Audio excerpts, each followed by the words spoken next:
Welcome to the latest article from Clive. God inspires, so I carefully write them down to share them with you. God doesn't call the qualified, He qualifies the called.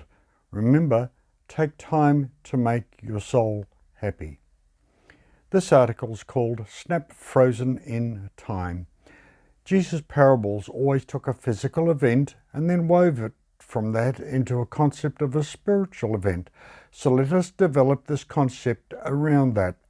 From this very concept, and to let this concept blossom to help us to understand a more heavenly concept, and inspiration is once more given us this to consider. And the setting is the Klondike around about 1890 to 1900. The Klondike is a world of rapidly changing extremes and can flip from one extreme to another in mere minutes. Like in spring, the thermometer can go from minus 40 below all the way up to 35 Fahrenheit above in just a few short hours, and now that is rapid change. But can we go from frozen in sin to warmed by the love of God, transformed from dead to alive, thawed out by the warmth of the love of God in just a few rapid hours? God can do it. Do you want God to warm your cold heart, to thaw you out, to make you alive and lively, warmed, safe, enclosed, and embraced? Up in the Klondike, the river breaks up in May with a hiss and a roar. Huge slabs of ice buffet and crunch each other, get tipped and lifted and slowly moving and swirling downstream.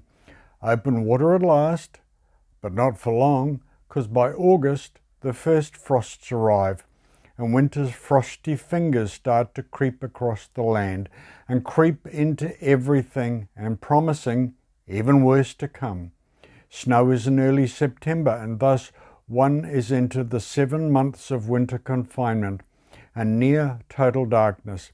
By mid-November, the sun completely disappears for 2 whole months, and a tentative reappearing in mid-January. What happens when you get on the wrong side of winter? Well, let us tell you a couple of true stories then. But let us set the scene. In the very cold weather, a thick fog settles over the Yukon Valley. It appears as soon as the thermometer sank below 40. Looking out the window, one can pretty well judge the temperature by its density.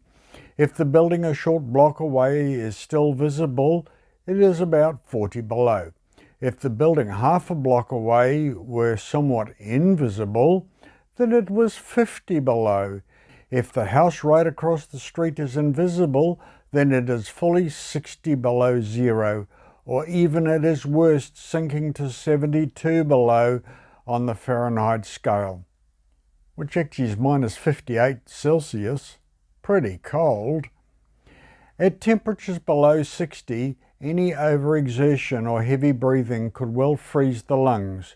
Poor old Smith Constance was fetching back his provisions one Christmas Eve and met his death in this manner. The mild weather was 30 below Fahrenheit.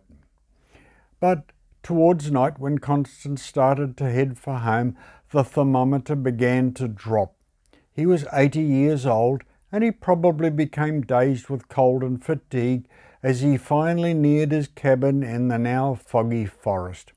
At any rate, they found him lying just 50 yards from his cabin door, his tracks in the snow tracing an aimless path around a little fir tree, unable to clearly see his door and to make out the safety of his cabin door through the fog, unable to distinguish his cabin in the whiteout.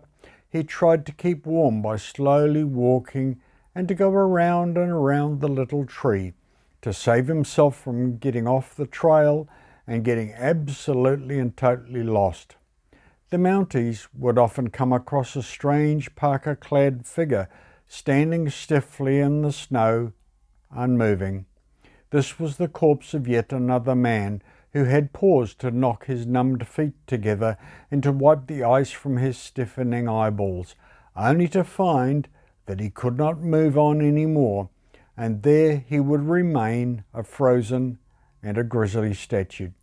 One old-timer was located, frozen in time, yet another frozen and grisly statue, hand reaching towards the door catch, just mere inches away, but he never ever made it through the door, to the warmth and to the safety within, perishing right upon the very doorstep, oh so very close, yet completely missing the safety of his indoors. Some humorously say that many will miss heaven by mere inches, and that is the very distance between the head and the heart, oh so very close, but oh so very far away. Wishes and desires, but actions below par. The wise and the foolish bridesmaids of Matthew chapter 25, they were oh so very close to the safety of heaven, but their failings had them frozen right out, right there at the very door, even standing right on the doorstep. Hands reaching out to the door, just mere inches away, and in the end, perishing just mere inches from salvation. Perishing right at the door. Revelation 22:11, he that is unjust, let him be unjust still. He that is filthy, let him be filthy still. And he that is righteous, let him be righteous still. And he that is holy, let him be holy still. Snap frozen in time. Snap frozen on the trail for failing to achieve a safe arrival. Lost far from home, yet others fall, oh so tantalizing very close, but still so very far away from the warmth and safety within. But on the wrong side of the door, still coming up short. And are right even at the very door, but never make it through into the love and the warmth of eternity and heaven beyond. They are snap frozen in time, short of the final goal, whether it be far away or short, or even right outside the door. The wrong side of the door is never going to be right. It always leaves us to falling short, perishing, eternally lost, dead in their trespasses and sins, just frozen out from the grace and purity and warmth of heaven. Will you also fall short of the glory of God, lost in the bleak wilderness of the cares of this life of sin? Or are you all cozy and warm and safe in my heavenly Father's love, heading briskly to my Father's house? It has been so nice to share this article with you, and we look forward to meeting again. Thank you for these precious moments of your time. Thank you for watching. Thank you for sharing this with friends and family. So may God be with you till we meet again. Until then, please stay safe.